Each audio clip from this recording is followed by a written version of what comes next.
അല്ലാഹുവിന്റെ റസൂൽ പറയുന്നു, ഞാൻ സ്വർഗ്ഗത്തിൽ പോയി ഉറക്കത്തില് ആ സമയത്ത് അതാ സമയത്ത് സൗത ഖാരിഇൻ യഖറഊ, സ്വർഗ്ഗത്തിൽ നിന്ന് ആരോ ഖുർആൻ ഓതുന്നു.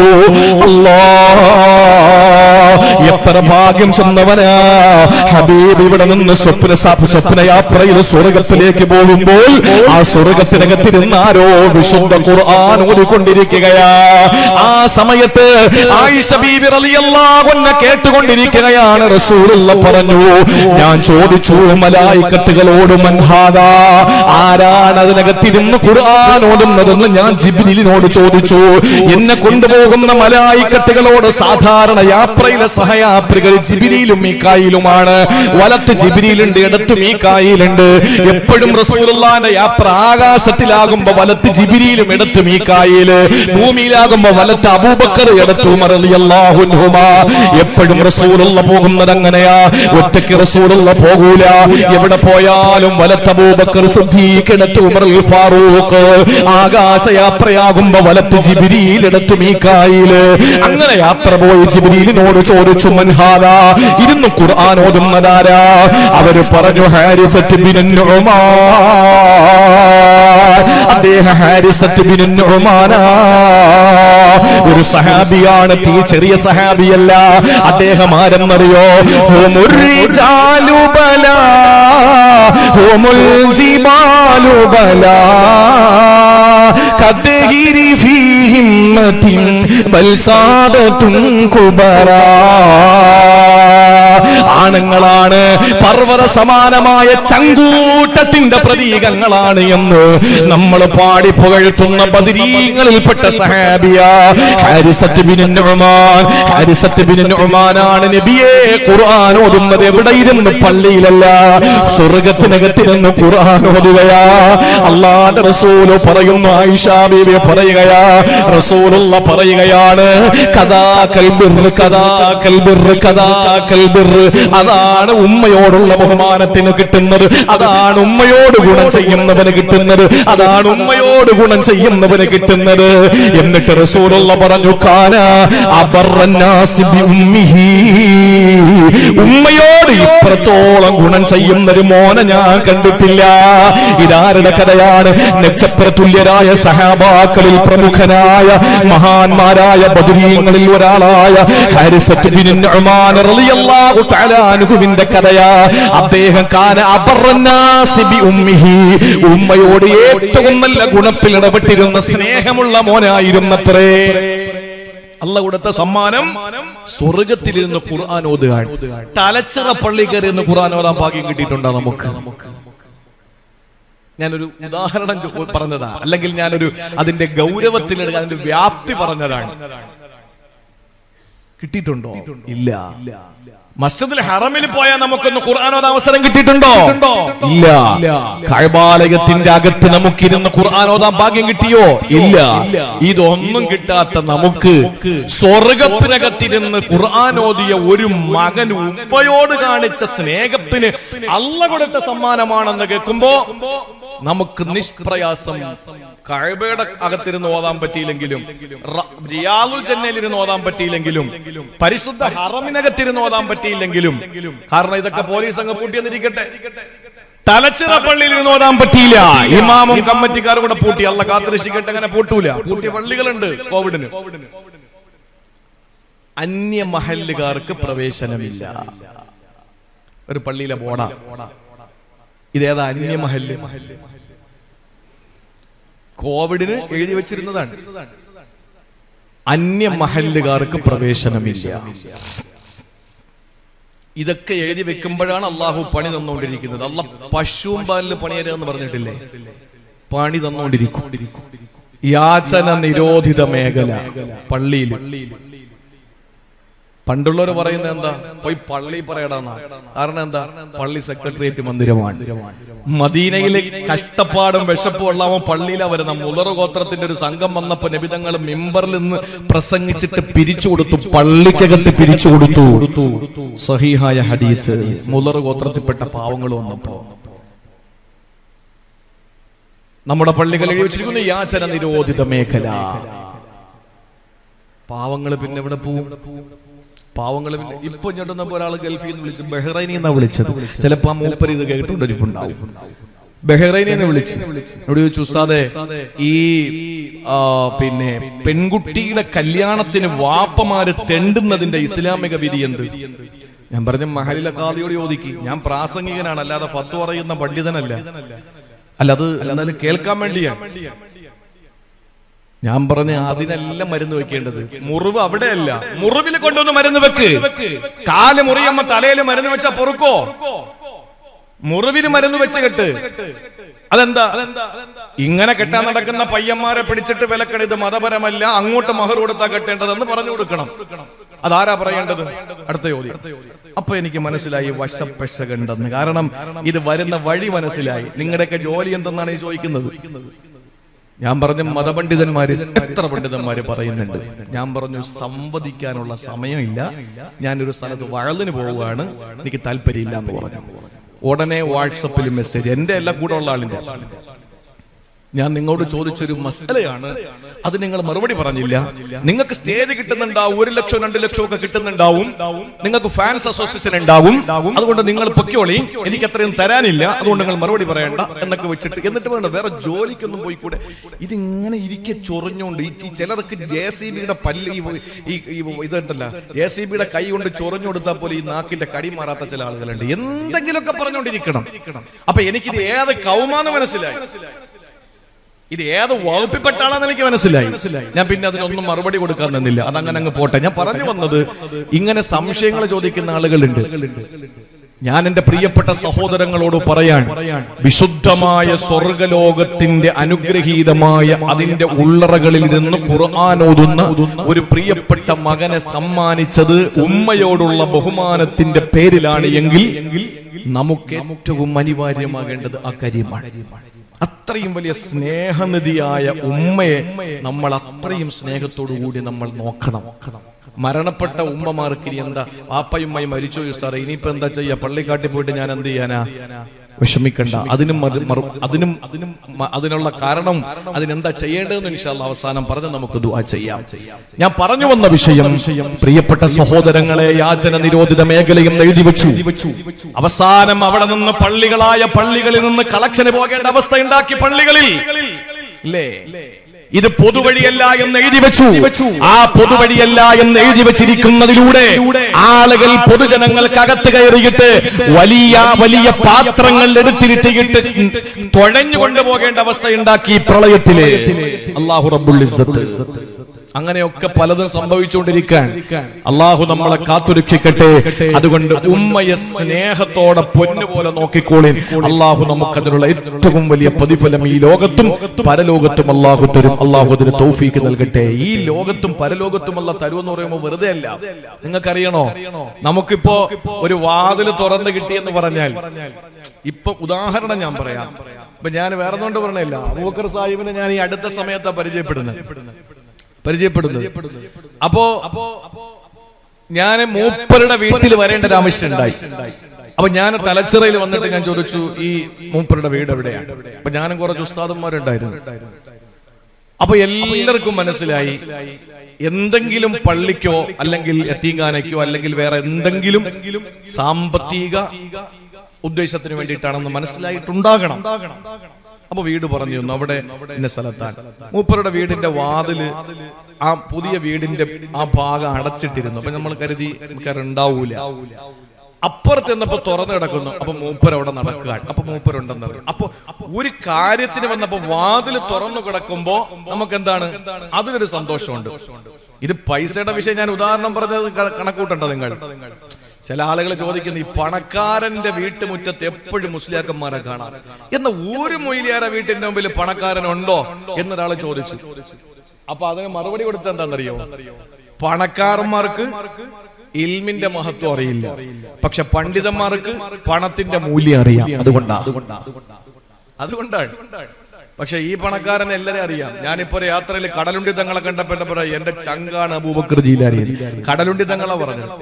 അപ്പൊ അള്ളാഹു ദീർഘായുസ് കൊടുക്കട്ടെ, അള്ളാഹു ആഫിയത്തുള്ള ദീർഘായുസ് കൊടുക്കട്ടെ. നിങ്ങൾ ആരും കരുതണ്ട മൂപ്പര മൗലിദ് എങ്ങനെ പാടിയിട്ട് പോക്കറ്റ് മാറ്റോണ്ട് പോകാനാണ്. ഞാൻ വാങ്ങയില്ല, തരയില്ല, കൊടുക്കുകയും വേണ്ട. അള്ളാഹു ബറക്കത്ത് ചെയ്യട്ടെ.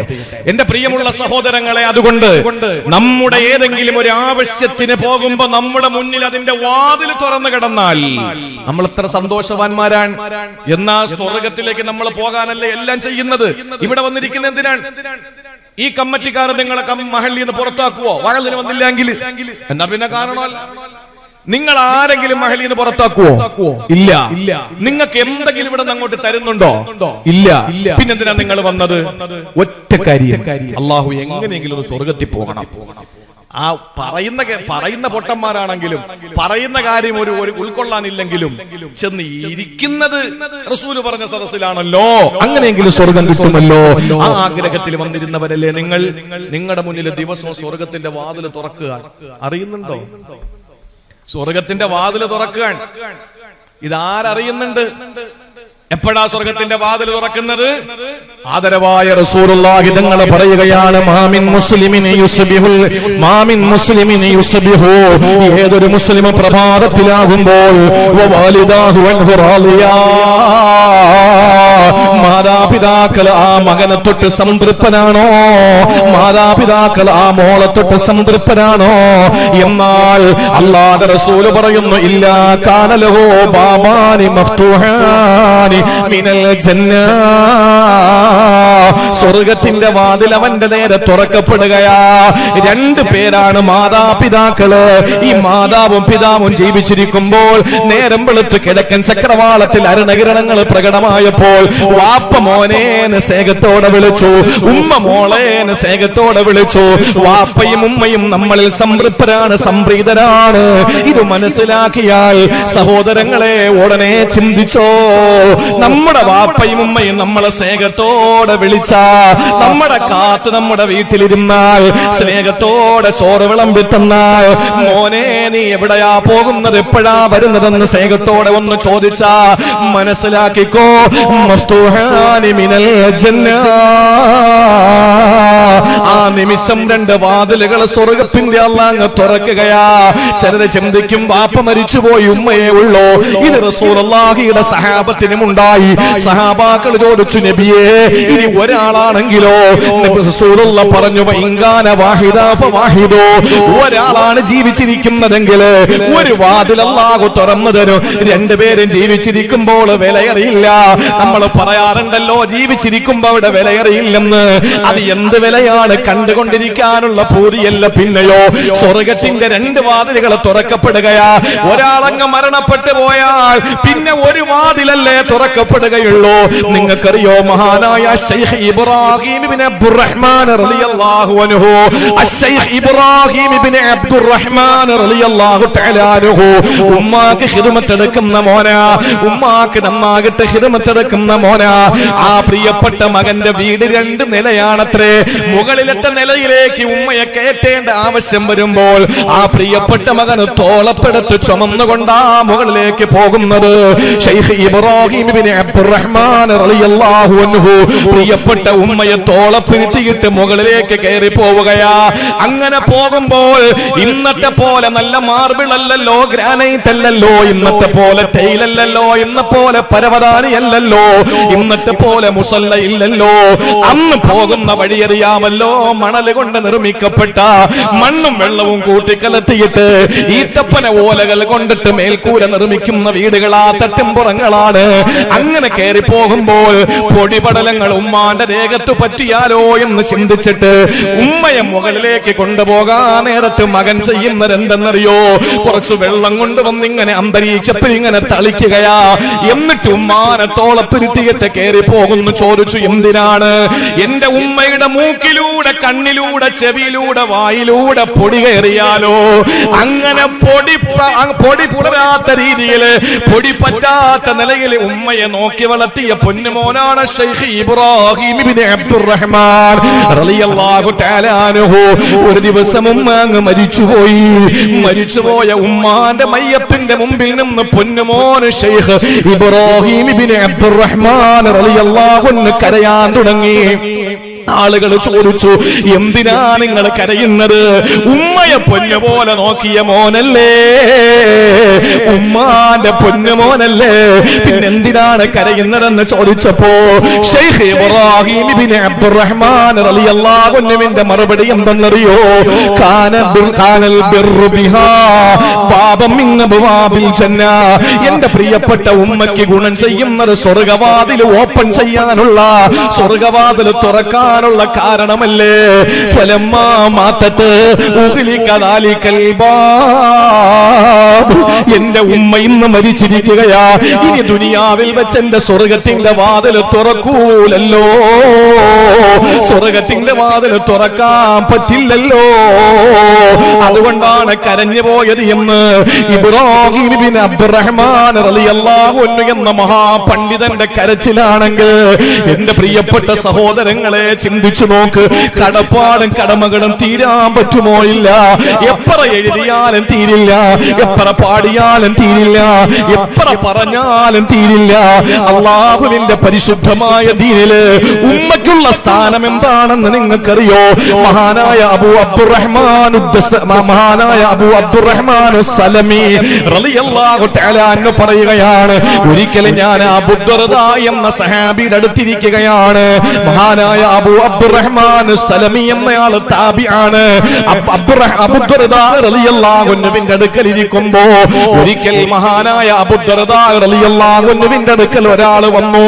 എന്നിട്ട് ആ മനുഷ്യൻ അബൂ ദർദാ തങ്ങളോട് പറയുകയാണ്, അബൂ ദർദാ തങ്ങളെ, എന്റെ ഉമ്മയും ഞാനും മാത്രമാണ് വീട്ടിലുള്ളത്. ഉമ്മ എന്നെ നിർബന്ധിച്ചൊരു കല്യാണം കഴിക്കാൻ. ഞാൻ പറഞ്ഞു, വേണ്ട ഉമ്മ, എനിക്ക് എന്റെ ഉമ്മ മാത്രം മതി, സ്നേഹം പകുത്തെടുക്കാൻ എനിക്ക് താല്പര്യമില്ല. എനിക്കെപ്പോഴും എന്റെ ഉമ്മയെ കാണണം, എനിക്കെപ്പോഴും എന്റെ ഉമ്മയോട് കിന്നാരം പറയണം, എനിക്ക് എന്റെ ഉമ്മയ്ക്ക് എപ്പോഴും സേവനം ചെയ്യണം. അതുകൊണ്ട് എനിക്ക് വിവാഹം വേണ്ടാന്ന് പറഞ്ഞിരിക്കുമ്പോ ഉമ്മ നിർബന്ധിച്ചു തങ്ങളെ, അബൂ ദർദാ തങ്ങളെ, ഉമ്മയുടെ വാക്ക് കേട്ട് ഞാൻ കല്യാണം കഴിച്ചു. കല്യാണം കഴിച്ചപ്പോ ഉമ്മ എന്നോട് പറയുന്നവളെ മൊഴിച്ചൊല്ലു മോനെ, അവനെ മൊഴിച്ചൊല്ലു മോനെ, കല്യാണം തലാക്ക് ചെല്ലാൻ എന്നോട് പറഞ്ഞിരിക്കുകയാ. ഞാൻ എന്താ വേണ്ടത് അബൂ ദർദാ തങ്ങളെ എന്ന് ചോദിച്ചിട്ട് ഒരാൾ അദ്ദേഹത്തിന്റെ മുന്നിൽ വന്നു. അബൂ അബ്ദുറഹ്മാൻ സലമി റളിയല്ലാഹു അൻഹു മാറി നിൽപ്പുണ്ട്. ആ സമയത്ത് അബൂ ദർദാ തങ്ങൾ എന്താണ് പറയുന്നതെന്നറിയാൻ വേണ്ടിയിട്ട് കാതുകൂർപ്പിച്ചു നിൽക്കുമ്പോ അബൂ അബ്ദുറഹ്മാൻ സലമി റളിയല്ലാഹു അൻഹു പറയുകയാണ്, അബൂ ദർദാ തങ്ങൾ അയാളോട് പറഞ്ഞത്, ഞാൻ എന്തു പറയാനാ, നിന്റെ ഉമ്മ നിന്നോട് കല്യാണം കഴിക്കാൻ പറഞ്ഞു, കഴിച്ചു. എന്നിട്ട് നീ അതിനെ മൊഴിച്ചെല്ലാം പറയുന്നു. നീ എന്ത് വേണമെന്നല്ലേ ചോദിക്കുന്നത്? ഞാൻ എന്ത് പറയാനാ? എന്തായാലും നിങ്ങൾ പറഞ്ഞേ പറ്റൂ. എനിക്കാകെ വിഷമമാണ്, സങ്കടമാണ്, ആശങ്കയാണ്. ആ സമയത്ത് അബൂ ദർദാ തങ്ങൾ പറഞ്ഞത് എന്തെന്നറിയോ? ഒരു ഹദീസാണ്. സമയത്ത് റസൂലുള്ളാഹി സ്വല്ലല്ലാഹു അലൈഹി വസല്ലം അൽ വാലിദു ഔസത്തു അബ്വാബിൽ ജന്ന. ഈ ഒരൊറ്റ ഹദീസ് മാത്രം അങ്ങ് പറഞ്ഞു കൊടുത്തു. അൽവാലിദു, മാതാവും പിതാവും, ഔസത്തു അബ്വാബിൽ ജന്ന, സ്വർഗ്ഗത്തിന്റെ മധ്യഭാഗത്തെ വാതിലാണ്. എന്നിട്ട് അബൂ ദർദാ തങ്ങൾ പറഞ്ഞു, വേണമെങ്കിൽ ആ വാതിൽ നിലനിർത്തിക്കോ, അല്ലെങ്കിൽ നശിപ്പിച്ചോ, അല്ലെങ്കിൽ നശിപ്പിച്ചോ. രണ്ട് കാര്യം പഠിക്കണം. ഒന്ന്, ഉമ്മ മൊഴി ചൊല്ലാൻ പറഞ്ഞാൽ ആ ഉമ്മ പറയുന്ന വാക്കിനെ വില കൽപ്പിക്കുന്ന മക്കൾ, അതാണ് ബാധ്യത. രണ്ട്, ഉമ്മമാരോട് പറയാനുള്ളത്, കിട്ടിയ അവസരം മുതലാക്കരുത്.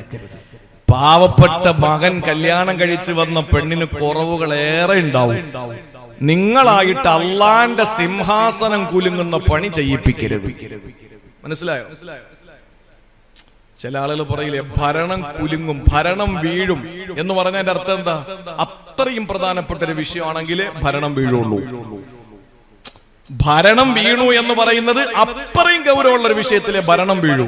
എന്തെല്ലാം വിഷയം കേരളത്തിലുണ്ടായി, എന്തെല്ലാം വിഷയം കേന്ദ്രത്തിലുണ്ടായി, ഒന്നും പറയാനില്ല ഞാൻ പറയണത്. അപ്പൊ അപ്പോഴൊക്കെ എന്ത് സംഭവിച്ചു? ഭരണം വീണോ? ഇല്ല.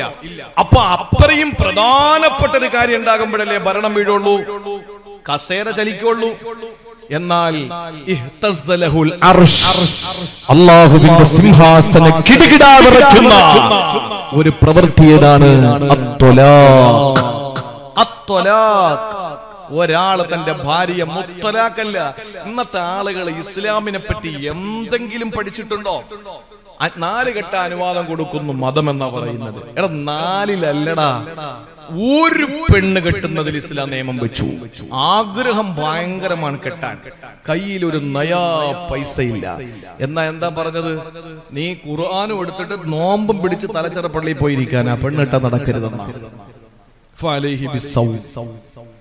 നീ നോമ്പും പിടിച്ച് പള്ളിയിൽ പോയി, അത് മതി.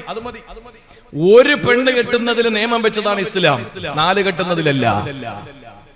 പിന്നെ പറയുന്ന ത്വലാഖ്. ത്വലാഖ് ത്വലാഖ് ത്വലാഖ് എന്ന് പറയുന്നത് ആ പദത്തോടുള്ള വെറുപ്പാണ്. Divorce, 3 divorce. എന്താ പ്രശ്നം? ആർക്കും ഒരു വിഷയമില്ല. 3 വിവാഹമോചനം. എവിടെ പ്രശ്നമുണ്ട്? ഒരു പ്രശ്നമില്ല. മുത്തലാഖ്. ആകാശം കൊണ്ട് ഇടിഞ്ഞു വീഴുക. അതാ പദത്തിനോടുള്ള വെറുപ്പാണ്. അതാ പദത്തിനോടുള്ള വെറുപ്പാണ്.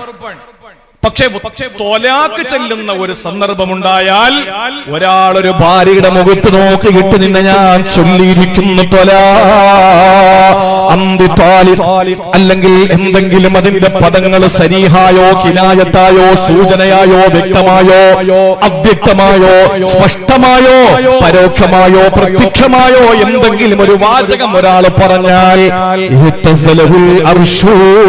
അല്ലാഹുവിന്റെ ആ അർശിങ്ങനെ കിടുകിടാ വിറയ്ക്കുകയാണ്.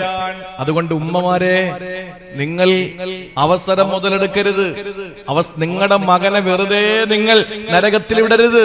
നിങ്ങളുടെ മകനെ വെറുതെ പടച്ചവന്റെ കോപത്തിനിരയാക്കരുത്. അത് നിങ്ങൾ മനസ്സിലാക്കിക്കൊള്ളുക. അത്രയും മൂല്യവും അത്രയും വ്യാപ്തിയുമുണ്ട് ഒരു ഉമ്മ തന്റെ പ്രിയപ്പെട്ട മകനെ സ്വാധീനിക്കുന്ന വിഷയത്തിലെന്ന് നമ്മൾ മനസ്സിലാക്കി. അള്ളാഹു തൗഫീഖ് നൽകി അനുഗ്രഹിക്കുമാറാവട്ടെ. ഇങ്ങോട്ട് കേട്ടോളി. ബക്കറ്റ് എടുക്കാറായ? ഇല്ലല്ല, ബക്കറ്റ് എടുക്കാറായ? ഇല്ല, 1 മണിക്കൂറല്ലേ ആയുള്ളൂ. ഇനി 1 മണിക്കൂറും കൂടെ ഇൻഷാ അല്ലാഹ്. അതിനിടയിൽ ആരും പോകില്ല. അള്ളാഹു കഴിഞ്ഞ ഒരാഴ്ച എന്റെ അടുത്ത് ഇപ്പം മെനിങ്ങാന്ന് EPF വിളിച്ചിട്ട് ചോദിച്ചു, നീ പോകുന്നിടത്തൊക്കെ മഴ. ഞാൻ ചിന്തിക്കുകയും ചെയ്ത കാര്യം. 3 ദിവസം മഴയില്ലായിരുന്നല്ല, 3 ദിവസം മഴയില്ലായിരുന്നു. ഇന്ന് തുടക്കത്തിൽ അല്പം മഴ. ഇപ്പൊ ഞാൻ പോകുന്ന എല്ലാ വേദിയിലും മഴ. അപ്പൊ ചോദിക്ക്, ഈ പ്രസംഗം നടക്കാതെ പോകുന്ന എന്റെ അവസ്ഥ പരിപാടിയാണ്. അപ്പൊ ഞാൻ ഇറങ്ങിയ ഉടനെ പറഞ്ഞു, ഞാൻ റഹ്മത്ത് കൊണ്ടാ വന്നിരിക്കുന്നത്, മഴ. എങ്കിലും അൽഹംദുലില്ലാ തടസ്സങ്ങളൊന്നും ഇല്ലാതെ. നമ്മൾ കാലാവസ്ഥയെ കുറ്റം പറയേണ്ട കാര്യമില്ല. നമ്മൾ ചിലരും പറയും, വല്ലാത്ത മഴ, നശിച്ച മഴ, മുടിഞ്ഞ മഴ എന്നൊക്കെ പറയും. അങ്ങനെ പറയരുത്. അള്ളാഹ് പറയുന്നു, വാനദ്ദഹർ, ഞാനാണ് കാലം, ഞാനാണ് കാലത്തിന്റെ ഗതിവിഗതികൾ നിയന്ത്രിക്കുന്നത്. അതുകൊണ്ട് ഒരിക്കലും ചീത്ത പറയാൻ പാടില്ല. സഹോദരങ്ങളെ, നമ്മൾ ഉമ്മയുടെ, കേട്ടോളി, ശ്രദ്ധിച്ച് കേൾക്കി, ഖുർആന്റെ ചില ആയത്തുകൾ മാത്രം പറയാൻ. ഉമ്മയുടെ ആഗ്രഹം എന്താണോ അതിന് നമ്മൾ കൂടെ നിൽക്കുക. ഉമ്മയുടെ ആഗ്രഹം എന്താണ്? രസകരമായൊരു കാര്യം പറയട്ടെ. ഏറ്റവും രസകരമായത്, മഹാനായ ഹസനുൽ ബസരി റളിയല്ലാഹു തആല അൻഹു.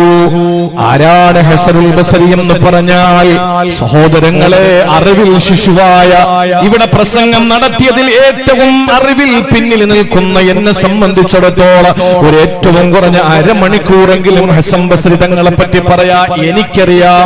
അപ്പൊ മറ്റു പ്രഭാഷകരുടെയും ഇരിക്കുന്ന ഉസ്താദുമാരുടെയും കാര്യം പറയണോ? അത്രയും വലിയ മനുഷ്യനാണ് ഹസനുൽ ബസരി റളിയല്ലാഹു. ഉമ്മയുമായിട്ട് ഒരുമിച്ചിരുന്ന് ഭക്ഷണം കഴിച്ചിട്ടില്ല, ഉമ്മയോടൊപ്പം ഇരുന്ന് ഭക്ഷണം കഴിച്ചിട്ടില്ല. അദ്ദേഹത്തോട് ചോദിച്ചു, നിങ്ങൾ വലിയ ഉമ്മയെ സ്നേഹിക്കുന്ന ആളല്ലേ, ഉമ്മയോട് വലിയ താല്പര്യമല്ലേ, ഉമ്മയോട് നിങ്ങൾക്ക് വലിയ സ്നേഹമല്ലേ, എന്നാൽ ഉമ്മയോടൊപ്പം ഇരുന്ന് ഒരുരുള ഭക്ഷണം നിങ്ങൾ കഴിക്കാത്തതെന്താ? എന്താ ഹസൻ ബസരി തങ്ങൾ പറഞ്ഞതെന്നറിയോ? രോമാഞ്ചമുണ്ടാകൂലേ സഹോദരങ്ങളെ? ഹൃദയം വല്ലാതെ പിടയ്ക്കൂലേ? മനസ്സിനകത്ത് 1000 നഷ്ടബോധം വരൂലേ? കുറ്റബോധത്തിന്റെ ഏറ്റവും വലിയ കൊടുമുടിയിൽ നമ്മൾ എത്തൂലേ? ഉമ്മ മരിച്ചവരുടെ ഹൃദയം നീറൂലേ, അവരുടെ ഹൃദയം പടപടയ്ക്കൂലേ? ജീവിച്ചിരിക്കുന്ന ഉമ്മാനെ കാണാൻ മനസ്സു കൊതിക്കൂലേ? ഹസൻ ബസരി റളിയല്ലാഹു അൻഹു പറയുകയാ, എന്റെ ഉമ്മയോട് എനിക്ക് സ്നേഹമാ, എന്റെ ഉമ്മയോട് എനിക്ക് താല്പര്യമാ. പക്ഷെ ഒരുമിച്ചിരുന്ന് ഞാൻ എന്റെ ഉമ്മയുടെ ഓടൊപ്പം ഒരു പാത്രത്തിൽ നിന്ന് കഴിക്കാത്തതെന്തെന്നറിയോ? ഇന്നി അഖാഫു അൻ തസ്ബഖ യദീ ഇലാ ശൈഇൻ വ ഉമ്മീ തതമന്നാ ഹാദാ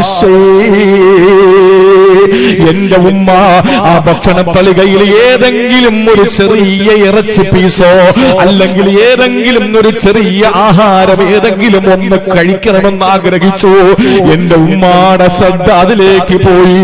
എന്റെ ഉമ്മ കൊതിച്ചതാ വസ്തുവാണ്. അത് ഞാനറിയാതെ ഉമ്മ എടുക്കും മുമ്പെടുത്തു തിന്നുപോയാ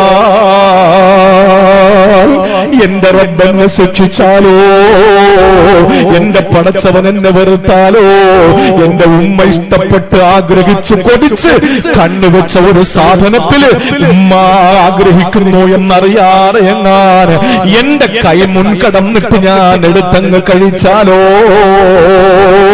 ഉമ്മായ പട്ടിണിക്കിടുന്ന മക്കളുടെ മുന്നില്, ഉമ്മാക്ക് ഒരു തുള്ളി വെള്ളം കൊടുക്കാത്ത മക്കളുടെ മുന്നില്, നായക്ക് വെള്ളം കൊടുക്കുന്ന പാത്രത്തിൽ ഉമ്മാക്ക് വെള്ളം കൊടുക്കുന്ന മക്കൾക്ക് അവരുടെ മുന്നിൽ നമുക്ക് പറയാം, എന്റെ പ്രിയപ്പെട്ടവരെ, ഒരു പാത്രത്തിൽ ഇരുന്ന് ഉണ്ണാറ് വേറൊരു പാത്രത്തിൽ ഭക്ഷണം എടുത്ത് മാറിയിരുന്ന് തിന്നുന്ന ഹസൻ ബസരി എന്ന ഇമാമ് എന്ന ലോകം എല്ലാ ജനങ്ങളും അംഗീകരിക്കുന്ന പണ്ഡിതന്, ആ പണ്ഡിതൻ പറയുന്നു, എന്റെ ഉമ്മ കൊതിച്ച ഒരു ഭക്ഷണ പദാർത്ഥം അത് ഞാൻ എടുത്തു കഴിച്ചാൽ എന്റെ ഉമ്മാക്ക് സങ്കടമാവൂല, പക്ഷെ എന്റെ റബ്ബെന്നെ ശിക്ഷിച്ചാലോ?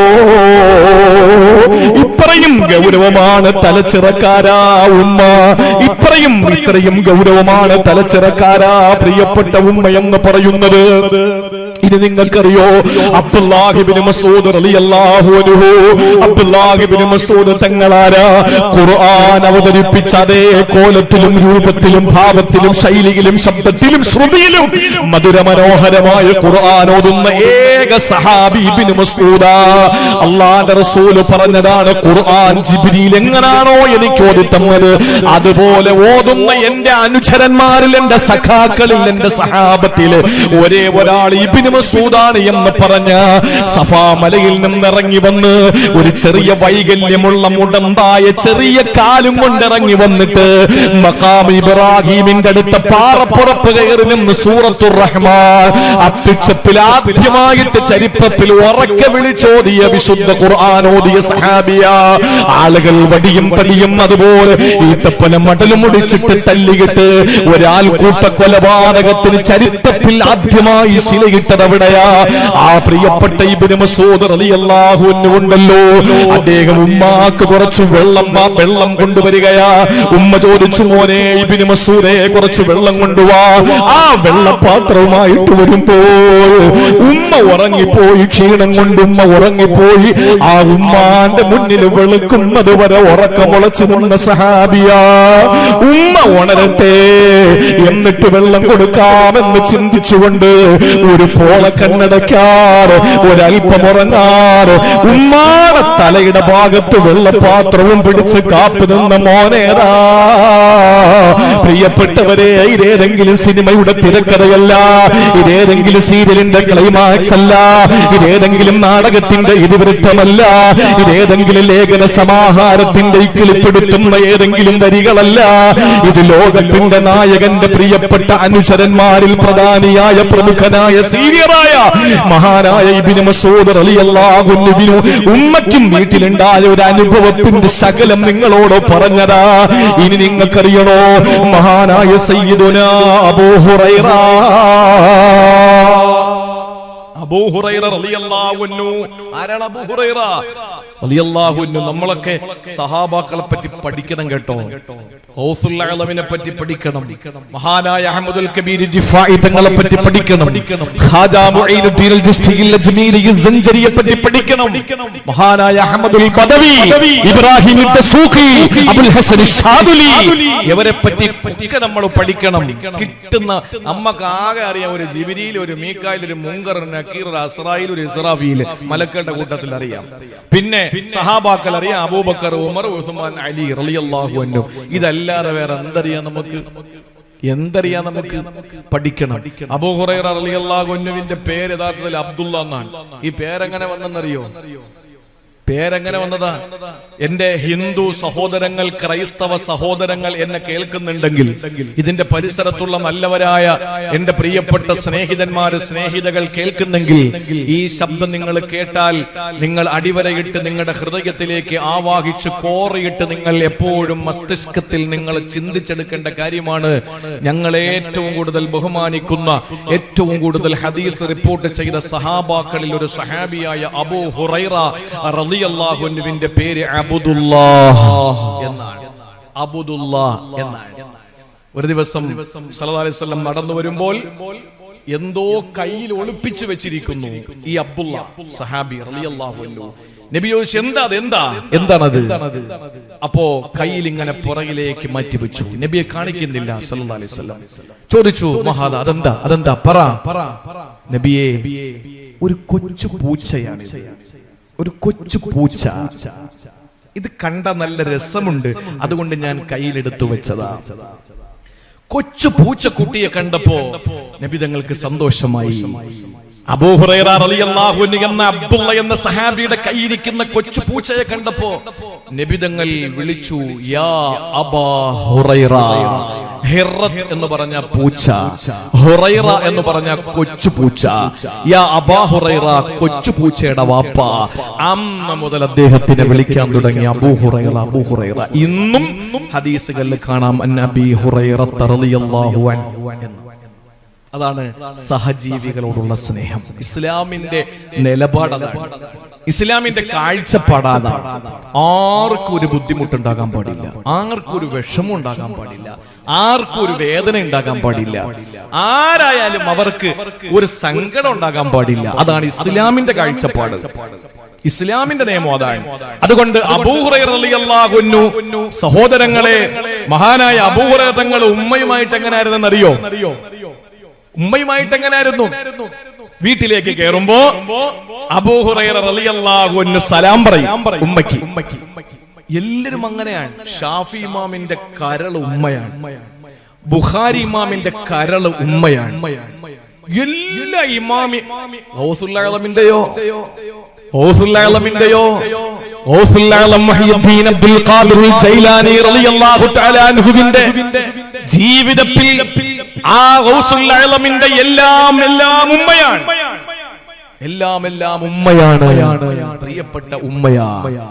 തിരുവനന്തപുരം ജില്ലയിൽ വളരെ സുപ്രധാനമായ ഭീമാ പള്ളിയുടെ ഖബർസ്ഥാനിൽ അടക്കം ചെയ്യപ്പെട്ടിരിക്കുന്നത് ഭീമാ ബീവി റഹിമഹല്ലാഹ്.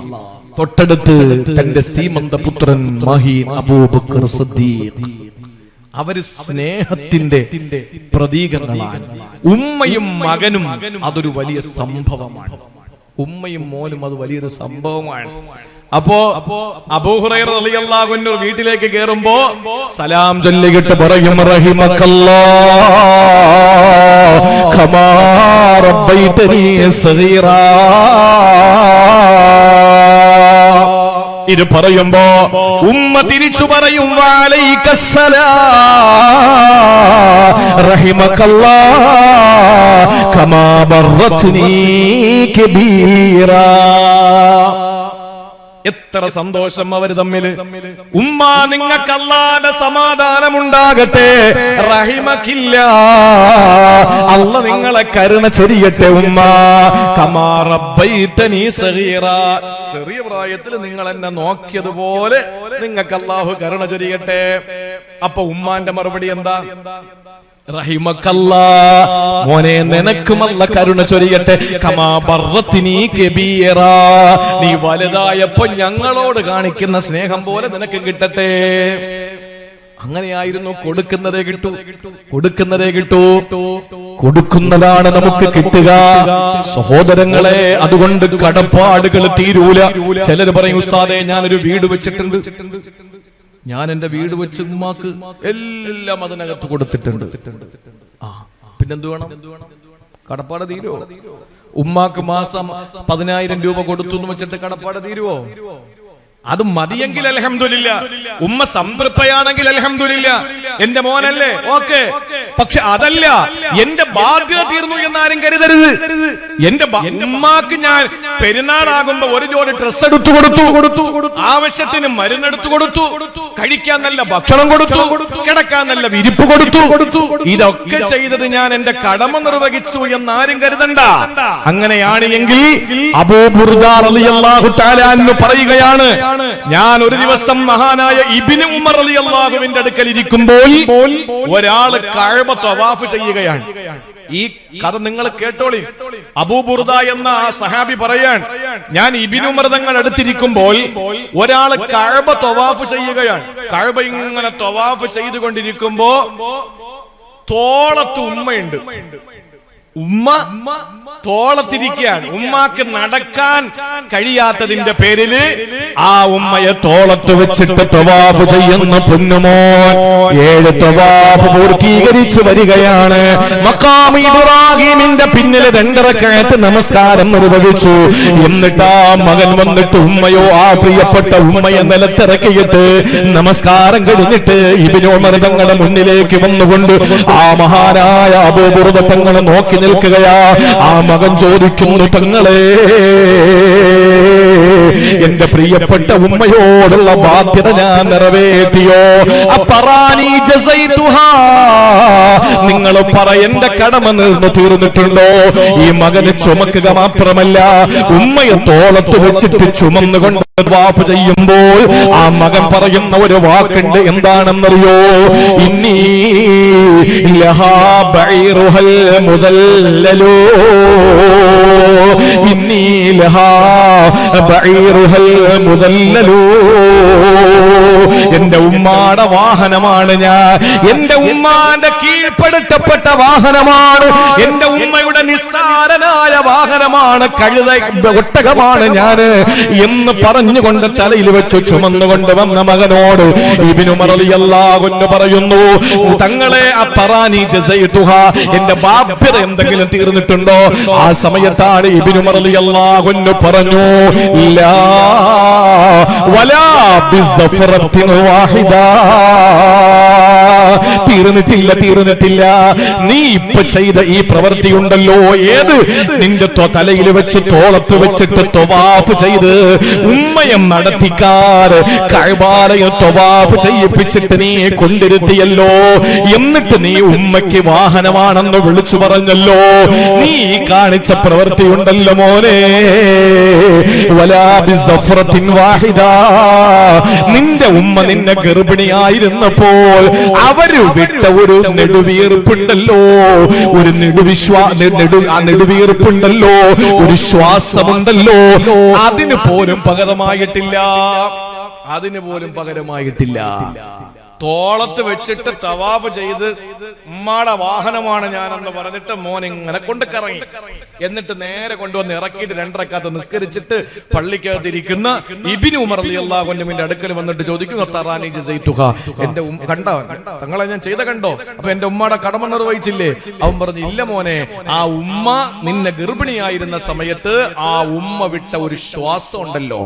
എന്ത് ശ്വാസം? നെടുവീർപ്പിന്റെ. അവർ എഴുന്നേക്കുമ്പോഴും, ഗർഭിണികൾ എഴുന്നേക്കുമ്പോഴും ഇരിക്കുമ്പോഴും ഒക്കെ അവർക്ക് സാധാരണ നിലയിൽ പറ്റില്ലല്ലോ. അവരിങ്ങനെ എഴുന്നേക്കുമ്പോഴൊക്കെ അവർ വിടുന്ന ഒരു ശ്വാസം ഉണ്ടല്ലോ, ആ ഒരു ശ്വാസത്തിന് പകരമായിട്ടില്ല ഇത്. നമ്മുടെ ഉമ്മമാരൊക്കെ നമ്മളിപ്പോ മനസ്സിലാക്കിയില്ലേ?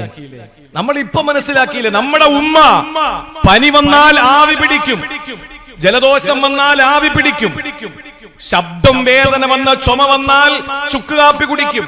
എന്താ കാര്യം? ഹോസ്പിറ്റലിൽ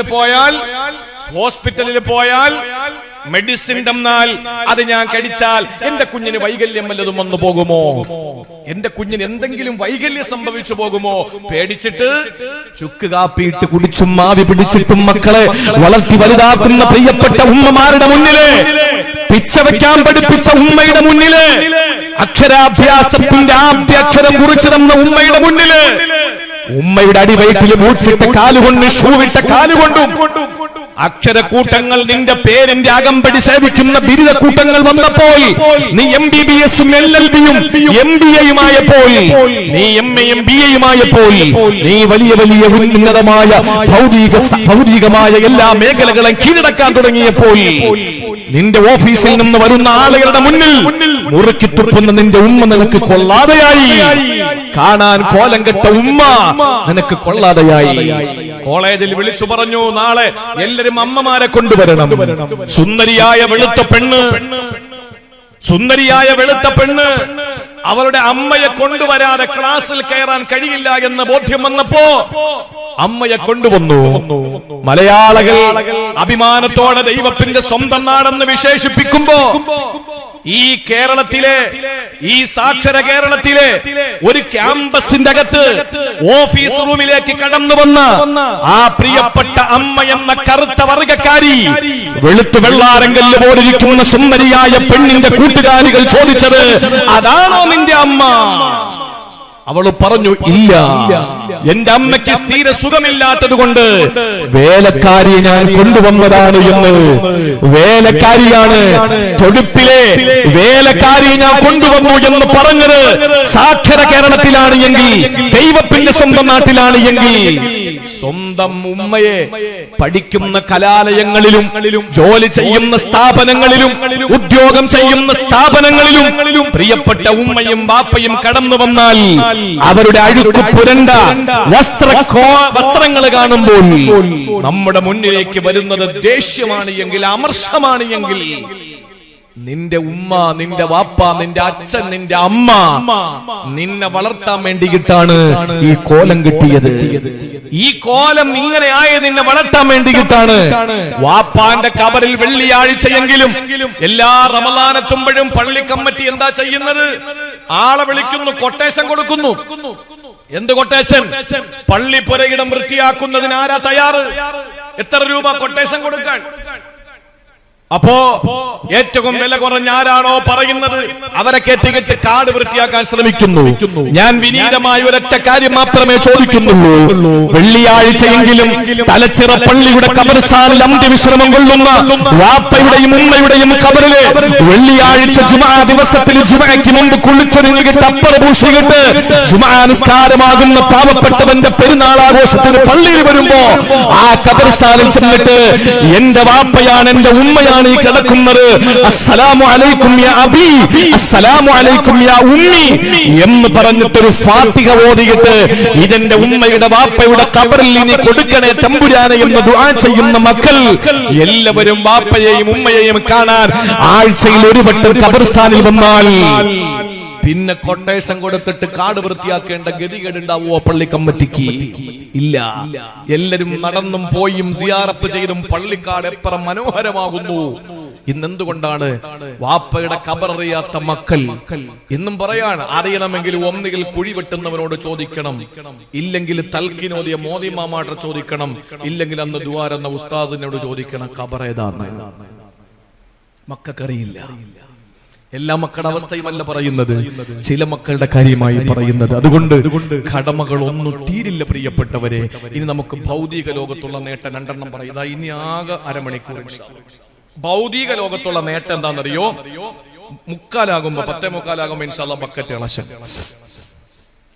10:45 ഇൻഷാ അല്ലാഹ്.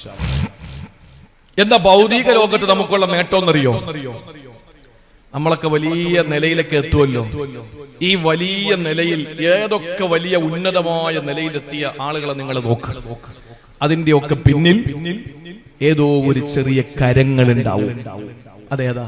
ഈ ഫ്ലൈറ്റിൽ എവിടെയെല്ലാം പറന്ന മനുഷ്യന്മാർ യാത്ര ചെയ്യുന്നത് അല്ലേ? നമ്മൾ കണ്ടതും കാണാത്തതുമായ എത്രയോ ഫ്ലൈറ്റുകൾ, വിമാനങ്ങൾ. നമ്മൾ അകത്ത് കയറി സീറ്റ് ബെൽറ്റ് ഇട്ട് ഇങ്ങനെ കാത്തിരിക്കുന്നത് കൊണ്ട് നമുക്കൊന്നും അറിയാത്തത് കൊണ്ടാ. വല്ലപ്പോഴും ഒരിക്കൽ നമ്മൾ പുറത്തേക്കൊന്ന് നോക്കണം, അപ്പോഴറിയാം ഈ വലിയ വിമാനത്തെ ഫ്ലൈറ്റിനെ റൺവേയിലേക്ക് കൊണ്ടുവരുന്നത് ചെറിയൊരു വണ്ടിയാണ്. അല്ലേ? അല്ലേ? അങ്ങനല്ലേ? തെറ്റുണ്ടെങ്കിൽ പറയും, തിരുത്തും. ഫ്ലൈറ്റിനെ കൃത്യമായി തള്ളി തള്ളി അതിനെ നേരെ റൺവേയിലോട്ട് കൊണ്ട് നിർത്തുന്നത് ചെറിയൊരു വാഹനമാണ്. അപ്പൊ എത്ര ഉയരത്തിൽ പറന്നു പോകുന്ന വിമാനത്തെയും നിരത്തിറക്കാനും അതിന്റെ ചാനലിൽ കൊണ്ടുവരാനും അതിന്റെ പിന്നിൽ ഒരു ചെറിയ ഹെൽപ്പ് ഉണ്ട്. കപ്പൽ യാത്ര ചെയ്തിട്ടുള്ളവർ അപൂർവം ആളുകളെ ഉള്ളൂ. ഈ ദീനി പ്രബോധന മേഖലയിൽ അങ്ങനെ ഒരു ഭാഗ്യം എനിക്കും കിട്ടിയിട്ടുണ്ട്. ലക്ഷദ്വീപിലേക്ക് പോകുമ്പോ ഭാരത് സീമ, അറേബ്യൻ സീ പോലുള്ള കപ്പലിൽ യാത്ര ചെയ്യാൻ അള്ളാഹു ഭാഗ്യം നൽകിയിട്ടുണ്ട്. ഈ കപ്പലിനെ നേരെ ഇതിന്റെ സമുദ്രത്തിന്റെ ഇതിന്റെ ഒരു ചാനലുണ്ട്, ഇതിന് പോകാനുള്ള റൂട്ടുണ്ട്. ആ റൂട്ടിലേക്ക് കൊണ്ടുപോകുന്നത് ചെറിയ ഒരു കൊതുമ്പ് വള്ളമാണ്. അതിലൂടെയാണ് അതിനെ നേരെ കൊണ്ടുപോയി കൃത്യസ്ഥലത്ത് കൊണ്ടാക്കിയിട്ട് അത് മാറും. ഇത് പിന്നെ അങ്ങ് പോകും. ഏത് വലിയ വമ്പൻ വലിയ സംഭവങ്ങളുടെ പിന്നിലും ഒരു ചെറിയ ഹെൽപ്പ് ഉണ്ടാകണം. മനുഷ്യൻ എത്ര ഉയരത്തിലെത്തിയാലും കേട്ടോ, അതിന്റെ പിന്നിൽ രണ്ട് കരങ്ങൾ ചേർത്ത് വെച്ചിട്ടുള്ള പ്രാർത്ഥനയും ഒരു കരം അവന്റെ തലയിലേക്ക് ഉയർത്തി വെച്ചിട്ടുള്ള അനുഗ്രഹവും ഉണ്ടാകും. അതാരുടേതാണ്? കെട്ടിയോളുടേതൊന്നുമല്ല. ഈ കുടുംബ പ്രശ്നമൊന്നും ഉണ്ടാക്കണ്ട. കെട്ടിയോൾ എപ്പോഴാ നമുക്ക് വന്നത്? കെട്ടിയോൾ എപ്പോഴാ വന്നത്? നമ്മുടെ ജീവിതത്തിന്റെ പകുതിയാണ്, ദീനിന്റെ പകുതിയാണ്, ഒക്കെ ശരിയാ, നമ്മുടെ എല്ലാമാണ്. പക്ഷെ മറ്റത് നമ്മുടെ പാത്രമാണ്. നമ്മൾ എവിടെ കിടന്നത്? അതിനകത്തല്ലേ കിടന്നത്? നമ്മൾ അതിനകത്തല്ലേ കിടന്നത്? അപ്പൊ അത്രയും കടപ്പാട് നമുക്കുണ്ട് ഉമ്മയോട്. ആ ഉമ്മയുടെ ദുആയാണ്, ആ ഉമ്മയുടെ അനുഗ്രഹമാണ്. അല്ലാത്ത ഒരു മോനും ഉയരത്തിലെത്തിയിട്ടില്ല. അമേരിക്കയുടെ എത്ര പ്രസിഡന്റുമാര് പഠിക്കാൻ മിടുക്കന്മാരല്ലാത്ത, സംസാരിക്കാൻ വിക്കുണ്ടായിരുന്ന എത്രയോ ആളുകളുടെ മുമ്പിൽ എടുക്കാൻ നാണയമായിരുന്ന ബാല്യകാലത്തെ ദുരനുഭവങ്ങളിൽ നിന്ന് ഉമ്മ ചേർത്ത് പിടിച്ചിട്ട്, അമ്മ ചേർത്ത് പിടിച്ചിട്ട് വാടാ എന്ന് പറഞ്ഞു കൊണ്ടുപോയി ആശ്വാസത്തിന്റെ വാചകങ്ങൾ പറഞ്ഞു കൊടുത്തിട്ട് അവസാനമാ പൊന്നുമോൻ വൈറ്റ് ഹൗസിന്റെ അധിപനായി, ലോക പോലീസ് ചമയുന്ന വൈറ്റ് ഹൗസിന്റെ അധിപനായി വാണരുളിയ എത്ര സംഭവങ്ങളുണ്ട്. പ്രിയമുള്ള സഹോദരങ്ങളെ, അതുകൊണ്ട് ഉമ്മ നമ്മളെ സ്നേഹിച്ചാൽ, ഉമ്മ നമ്മളെ അനുഗ്രഹിച്ചാൽ നമുക്ക് കിട്ടുന്നത് എന്തെന്നറിയോ? സൂറത്തു മറിയം എടുത്തു നോക്ക്. അല്ലാഹു പറയുകയാണ് ആരെ പറ്റിയാ? റൂഹുല്ലാഹി ഈസാ അലൈഹിസ്സലാമിനെ പറ്റി അല്ലാഹു പറഞ്ഞത് എന്തെന്നറിയോ? വബറം ബിവാലിദതി വലം യജ്അൽനി ജബ്ബാറൻ ശഖിയാ. അല്ലാഹു പറയുകയാണ്, ഈസാ നബി പറഞ്ഞ വാക്കിനെ അല്ലാഹു എടുത്തു ലോകത്തിന് പാഠമായി കൊണ്ട് പഠിപ്പിക്കുകയാ. വബറം ബിവാലിദതി, ഭർത്താവില്ലാത്ത എന്റെ പ്രിയപ്പെട്ട ഉമ്മ, അതേ വാപ്പയില്ലാതെ ജനിച്ച ഈസാ നബി അലൈഹിസ്സലാം, എന്റെ ഉമ്മാക്ക് ഞാനേ ഉള്ളൂ, എനിക്ക് എന്റെ ഉമ്മയെ ഉള്ളൂ. എന്റെ ഉമ്മക്ക് ഞാൻ ഗുണം ചെയ്തപ്പോ വലം യജ്അൽനി ജബ്ബാറൻ ശഖിയാ, അല്ലാഹു എന്നെ പരാജയപ്പെടുത്തിയില്ല. അല്ലാഹു എന്നെ പരാജയപ്പെടുത്തിയില്ല. അല്ലാഹു എന്നെ ഉന്നതിയിൽ നിന്ന് ഉന്നതിയിലേക്ക് കൊണ്ടുപോയി. ഇത് ഈസാ നബിയുടെ വാക്കാണ്.